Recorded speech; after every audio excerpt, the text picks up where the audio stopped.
How many of you know English or have difficulties with English? Good? Everyone is okay with English? No? Omar, please come here to translate from English to Arabic. Really? Do you need translation? English, all good? Okay, fantastic. So we can start. My name is Visar Ademi. I'm coming from Macedonia, and I'm not the only person that is in Macedonia and Tunis. We have two people here, so they represent our Macedonian community. They live here, they work here. So I say sometimes it's the reincarnation of life. I must have been Tunisian in my previous life. Everyone is saying you are 70%. Well, until I become 100%, I come every year here. Because I want to be 100%. You're not laughing. If you don't laugh, I don't have I have a hard time. No, really, I love this country, and mainly because I've worked in the past 3 years here. And you see here a group of people that make me feel like home. These are the people, maybe it could be your professors, maybe it could be you've seen them in trainings, but they are my trainees, and they are special people in my life. They are what we call them the first career counselors in Tunisia and Africa, and I'm very proud that each of them has won the right to do the career counseling. But we will talk about career counseling in a bit. So these are the people that you have to remember. Their faces will be very important in Tunisia in the next period of time. And whenever you have difficulties with your career choices, these are the people that you need to meet, to see. Today, after the presentation, we will have a delivery, an official delivery of the certificate that is based in the US, and it's called GCDF, Global Career Development Facilitator, and it's one of the, according to us, one of the best training programs established worldwide in terms of the career choices. I may be not so interesting like ChatGPT person there, but I will try to make this presentation a very good ride. Okay, let's continue. Why do you need career counseling? Because, well, we have problem with unemployment in Tunisia. Almost 1/3 of the people are unemployed from the age of 15 to 27. So you need to be very, very attractive in the labor market for companies to hire you. Unemployment rate among youth is disturbing. Also, Tunisia has a very high brain drain. People are leaving, and especially the high-tech jobs. If before 20 years people were living with the manual workers, now intellectuals are leaving the country. And the people that really need to produce more economic impact for the country. It's the same like we are training you to become a good football player, and then in case you have to play for Tunisia, you go to France to play for France. The same thing. We bear, all of us, the social costs, and when we need to return back the investment that the country is making for you, or society is making for you, not the country, you are leaving the country. The brain drain is a very huge impact. But the brain drain creates a very good thing, which is called diaspora. But diaspora really wants to have a rule of law, stability of institutions, otherwise they will not invest here. And mainly in the developing countries, the diasporas are not coming back in the country because they still don't see security in the investment. I want you people to stay here because you can be the next generation of workforce of Tunisia. Maybe you can work for the others, maybe you can set up your own business. Doesn't matter, but you need to put the brick on the puzzle of the economic development of the country. But we have some challenging things. I mean, I mentioned the brain drain. There are disparities in terms of both the regions. Some regions are more poor. Some have better natural resources or better human talent. Some have more opportunities to grow, like in tourism, and some need to find a niche in the market to find development in agriculture, because even agriculture is a sector that really can provide a lot of economic impact to the country. But also the sectors are changing. We don't have traditional sectors that you had in the past. So now everyone talks about ChatGPT, everyone talks about IT, everyone wants to be programmer. In our time, it was very fancy or sexy to be engineer. Now it's not. You know, people are really mechanical engineers, electrical engineers. Now it's a shift in terms of the economy, how it's moving, and that shift is not really, is also affecting Tunisia as well. But even though we have 30% of unemployment, there are still industries that cannot find people. If you say, and especially in the knowledge-based industries, like IT or fashion or design, if you're saying to them, well, we produce people, they say we cannot find people. Why? Because the education is not producing the ready-made products. The education is moving slowly than the business sector. Why? Because business sector is knowledge-based industry. They get from their suppliers a lot of information and they are more advanced. They are running, whereas the education sector is working. So you need to, the companies really need to invest in training and development of their employees. I know that many companies consider training as a cost instead of investment, but they are wrong. They must understand that training is investment in their competitiveness position in the market. I will give you a very small example, these people know that, but it was a company, IT company from the US that created the company in France. And IT company, they said, okay, we produce software in France. And then after a year, they were struggling with employees. And then they did an assessment and they said, these people need to be trained because they don't have the education system like in the US. What kind of topics? They said communication, soft skills and stuff like that. So the board came together and said, okay, we need to train them, but the financial director of the company was opposing this idea to training. And he gave this example that if we train, we will spend 3 million euros on training, and at the end of training, people will leave us. They will go for a better salary in the company. So why going through the hassle of training instead of just keeping the way it is? CEO of the company, very visionary man, very smart person, he turned back to chief finance officer and said, imagine if we don't train them and they stay with us. You see the difference?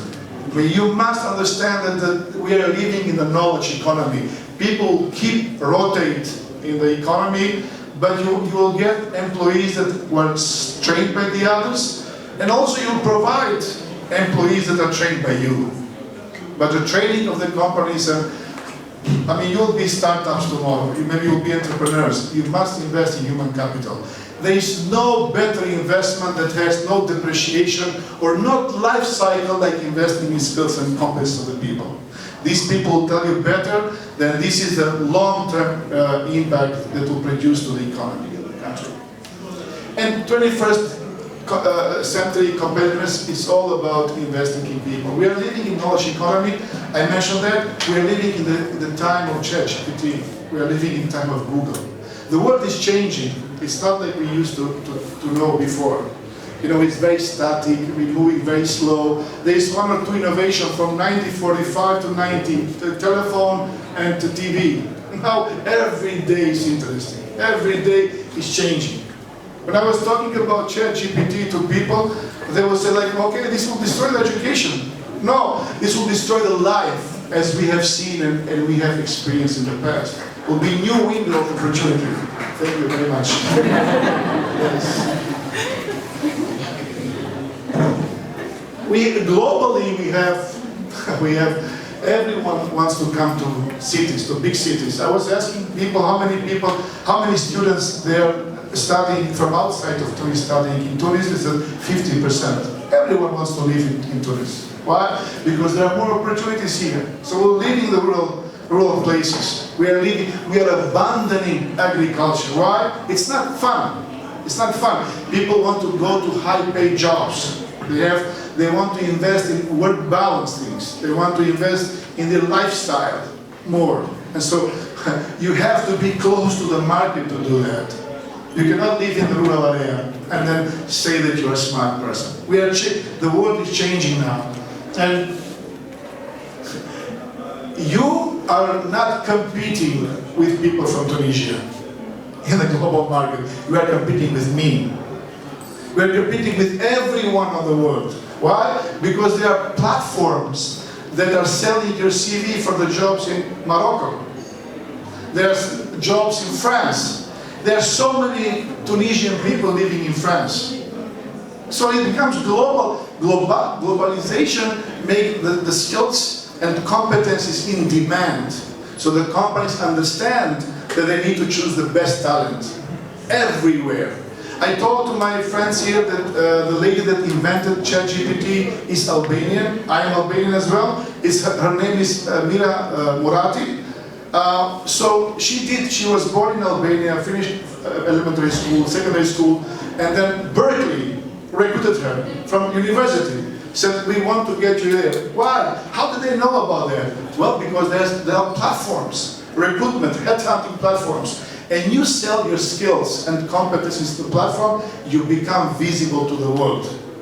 This is the fourth revolution of the economy. We had movement of products, technology, and capital. The only one that remained challenging was labor. Now the companies understand that the labor needs to change and we need to hire the best and most talented people. So once you finish education, you need to see these people because you need to put yourself visible in the right way. I mentioned yesterday, you never have in life second chance for first impression. So you better get it right. You don't have a second opportunity choice to present your CV. Even you present with mistakes or you present in a very good way. You never had a chance to present yourself in second time on the interview. And say, okay, I'll come tomorrow because I have new ideas to present to you. Well, there are 200 people just waiting around the corner to get your job. And bear in mind that those 200 people are not all from Tunisia. They are from Macedonia, they are from France. You are part of the global market. The world will be no boundaries as it was created a long time ago. You agree? I will give you some statistics. 25 professions will disappear due to automatization. Robots and intelligence will take our place. We'll not have any more, insurance brokers. We'll not have mailmans. Why? Because digitalization of public administration will go towards the e-information. It's not going backwards, it's going forward. So many people will be jobless in the next 10 years. So you have to shift to find your place in the labor market. 2 billion jobs will disappear by 2030. You know what is 2 billion jobs? It's almost 30% of the total population of the world, 25%. It's a lot. It's a lot. They will disappear because there will be no market for them. So they have to do the upskilling, reskilling to go and integrate themselves in the labor market. The economy is changing. And here are the 10 competencies of IT. Nowhere is mentioned your technical skills. Nowhere. I don't care about your programming skills, but I do care about your soft skills. How you present yourself, how you sell yourself, what kind of ethics you have, what kind of communication skills you have. Well, the good thing is that you can learn all these things, but not in the education. You can learn them in the training. Don't go and sleep all the day. Go outside and then be outside in the market. Go find every opportunity that is provided to you. Do internships, do trainings. Put them on the CVs because people like to see the outgoing people. They want to hire them. They don't want to hire people that have 9.9 what is that? GPT, not GPT. GPA. Don't confuse me. But with blank CV on the practical work experience. No, I want people that have used this education and implemented it in the workplace. I will always find to see the people that have been through training, through internship, through all these experiences, because I can evaluate their impact. And those that have 9.9, well, Maybe they're full of theory, I don't know. These are the 10 jobs that will be famous by 2015. Space pilot. Do you want to be one? Well, you may be if you have education and preparedness for that. And then you have people like IT service broker, ethical source manager. Whatever that means, I don't know. But there will be more and more those that are going toward the digitalization of the services. And then you have set of competencies that are all about collaboration, communication, teamwork. There is no economy that I am the guru, I'm the smartest person, but I'm a conflictual person. Companies don't like that you are the smartest person, but you create conflict with other employees. They want you to be a good fit, a perfect fit. And the perfect fit are people that are very good communicating with each other. Yeah, you cannot do that if you are not really knowing the soft skills. Educational development, professional hard skill is one. But being prepared for the labor market is totally different set of skills. And these are, according to business community, what will be expected. Creativity, change agility, constructive feedback. You see, even the feedback becomes a skill now. Being a constructive, giving a constructive feedback. It's not what you possess, but how you present it. It's all leadership is all about inspiring people. How you inspire yourself and other people affecting the workplace. Involvement is about engaging. It's not what you have, but how you use that skills. How you present in your CV that skill that you interact with other people. I mean, a set of a package of skills, self-skills that you need to present in the right way. And the professionals can prepare you to present yourself in a better way. How I'm doing with the time? Good, okay. Career counselors, why do you need a career counselor? Why do you need them? Because they will make a very good transition for you from education to the labor market. Because they will help you to talk to someone that knows better than you the labor market. Because they will help you to do the career planning. Because they will listen with empathy about your challenges in the labor market. Please don't cry there. It's not about crying, it's about career choices. They will do assessment of your profile, and they will tell you exactly what is best fit for you. They will not interfere with your decision, but they will give you the path how to navigate through your career choices. Well, to be honest, we didn't have that in our time. If we had that, maybe we would have made better career choices. Maybe we will not end up in the jobs we don't like. Because ending up in jobs that you don't like, you don't wake up in the morning. You don't want to wake up in the morning and you go somewhere you don't feel nice. So much puzzling faces. I don't know if they're following you. They will do the scanning of your profile, wants, needs, plans, goals that you have, and then they will go backwards and think from the labor market and backwards to make those goals closer to you. And they will follow the very specific methodology, process, to help you out to come with a better decision for yourself. You are making the decision. You are responsible for the decision. Their job is to facilitate the process. Career counseling process, information, there will be a lot of information about labor market. What are the new jobs? What are the jobs that are dying? What are the highly paid jobs? And then we're going to guidance in doing a lot of tests on your own, self-assessment tests, to see what is your weak point, what are the strengths that you have. And then is a set of things, training programs that they will provide to you to improve yourself. And then there are things that cannot be improved with training. They do with career counseling. Sorry. Career counseling meaning they boost your confidence. They boost your self-motivation to work. They will work with your inner thing that sometimes prevent you to move, to go out and find a job. And then they will create that inner thing that, make you more workable. We have the GCDF, the program that I mentioned. It started in the US in 1997 by a group of people that work in psychology, and then they spread the word in more countries. Tunisia is the first one in Africa.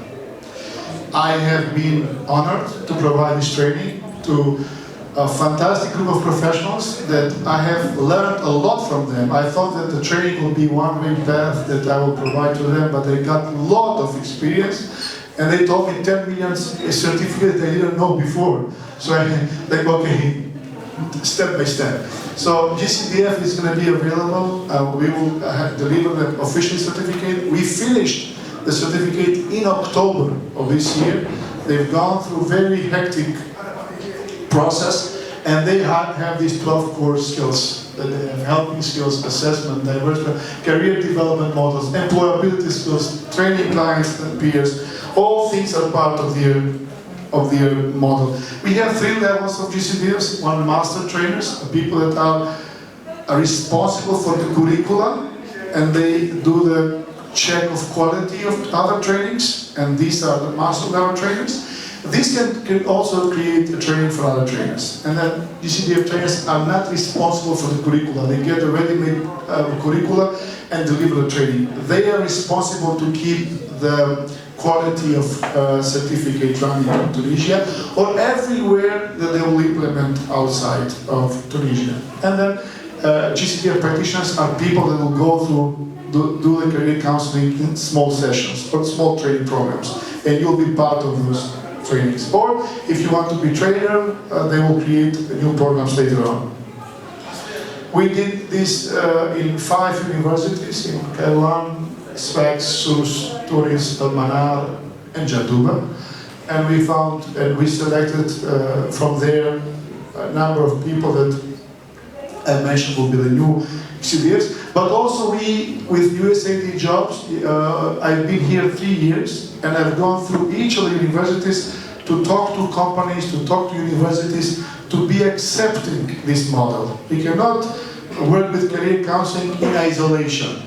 So we need to talk with the companies, with universities, to make this a new profession. Otherwise, if it's not a new profession, you'll be at the end of the plane, and you'll always be reactive to the waves of the economy. I want Tunisia to be more proactive and not reacting to the changes of the economy. I mentioned 17 certified. We have training 5 weeks full day spent with these people. So they are part of my family, honestly. They made me cry at the end of the trainings, which not that never happened, but really it meant a lot to me. Made my stay in Tunisia pleasant, and I always try to come to prove to them that I'm not 70%, I am 100% Tunisian. We are now in process of creating the association, and then once we create the association, they go through US and they will create accreditation of Tunisian chapter of association. Then they become really a body that issues certifications. This is what we have done in the training. A lot of fun, a lot of joy, a lot of happiness. We cried there because we opened up ourselves. These people that look tough, but they start to have emotions. And then it leads all to, this is a hotel in Gamat. What was the name? Talasso, full of mosquito, yeah. But mosquito really didn't influence our knowledge and our spirit and our enthusiasm to keep going. We had fun outside of training as well, inside of training, group work, brainstorming, and we have from here, she's not here, a very good drawing. She's here? Okay, good drawing of us in terms of how she sees us, or how we see ourselves. I mean, I don't have to, I have mentioned this. There are a lot of benefits. Career counselors help you identify fields of foreign matching skills. They help you to do the networking. They help you to hire, to get the high aspiration. But more importantly, they help you to create a brand. Brands are not only for products, also for intellectual property.